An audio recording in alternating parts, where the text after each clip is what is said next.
Hello दोस्तों, आज हम डिस्कस करेंगे लिकोरिया या हम इसको वेजाइनल डिस्चार्ज के नाम से भी जानते हैं। यहाँ पर जानेंगे इसकी मेडिसिन के बारे में और जानेंगे इसके कारण और क्या क्या सिम्टम्स यहाँ पर देखने को मिलते हैं। चलिए दोस्तों शुरू करते हैं। लिकोरिया लिकोरिया में दो शब्द हैं, पहला है लीको, दूसरा है रिया। तो यहाँ पर लीको का क्या मतलब होता है? लीको का मतलब होता है वाइट सब्सटेंस। वाइट सब्सटेंस जैसे कि व्हाइट ब्लड सेल्स, जिसको हम WBC के नाम से जानते हैं। तो व्हाइट ब्लड सेल का काम होता है पस का फॉर्मेशन करना। तो यहाँ पर दूसरा टर्म आता है रिया।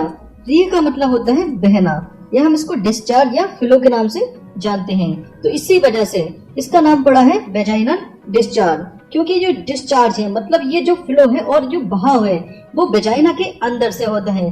तो इस कारण से इसको हम वेजाइनल डिस्चार्ज के नाम से जानते हैं।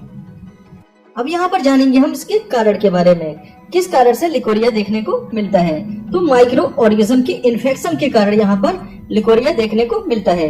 माइक्रो ऑर्गेनिज्म जैसे कि बैक्टीरियल इन्फेक्शन और ईस्ट, जो कि एक फंगल इन्फेक्शन होता है।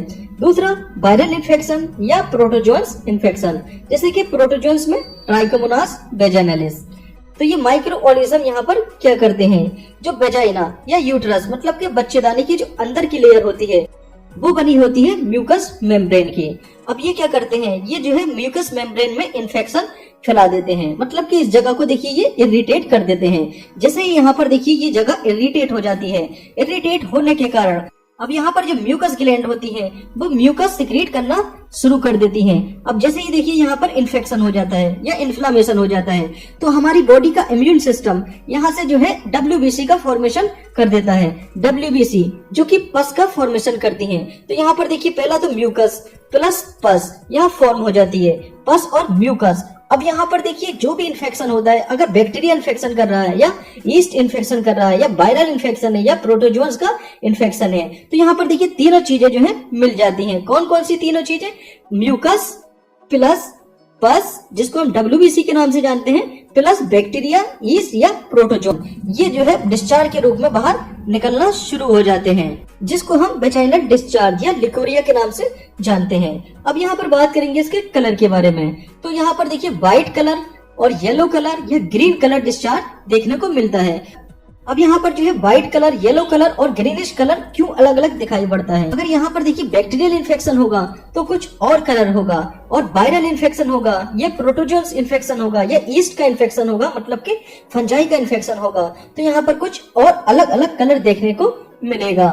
अब यहाँ पर जानेंगे हम इसके सिम्टम्स के बारे में। तो क्या क्या सिम्टम्स नजर आते हैं लिकोरिया पेशेंट में? पहला है एब्डोमेन पेन, तो एब्डोमेन रीजन में यहाँ पर दर्द देखने को मिलता है। दूसरा स्टमक क्रैम्प, मतलब कि पेट में मरोड़ होना।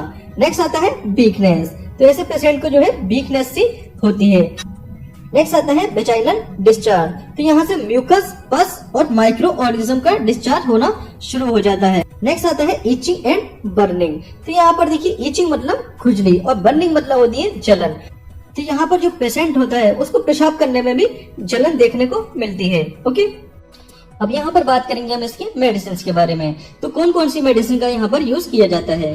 पहली मेडिसिन आती है यहाँ पर मेट्रोनिडाजोल। मेट्रोनिडाजोल के साथ साथ आप कौन कौन सी मेडिसिन यहाँ पर चूज कर सकते हैं? यहाँ पर आती है सिफेक्सिम या ऑफ्लोक्सासिन या एजिथ्रोमाइसिन या डॉक्सीसाइक्लिन। इनमें से कोई एक आप चूज कर सकते हैं, या तो सिफेक्सिम, ऑफ्लोक्सासिन, एजिथ्रोमाइसिन या डॉक्सीसाइक्लिन।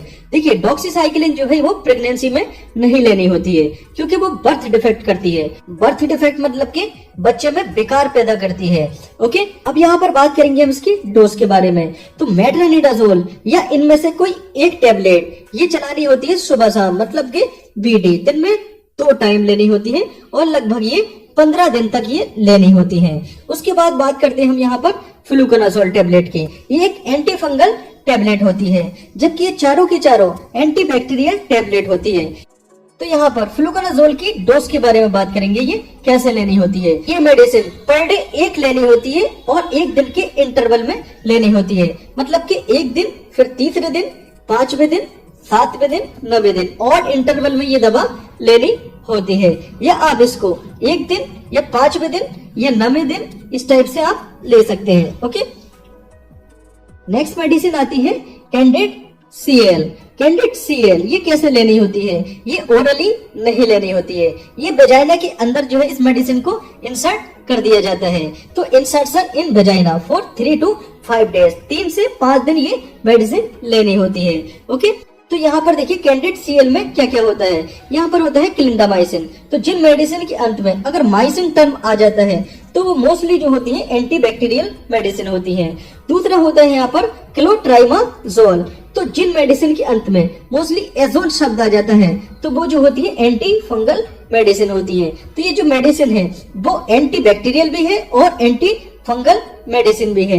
ओके, तो दोनों तरीके से ये काम करेगी, ये बैक्टीरिया को भी किल करेगी और फंगस को भी ये किल करेगी। तो इसको जो है यहाँ पर देखिए ये वेजाइना के अंदर इसको इंसर्ट कर दिया जाता है और लगभग ये वेजाइना के अंदर 20 से 22 घंटे में डिफ्यूज हो जाती है। Thank you.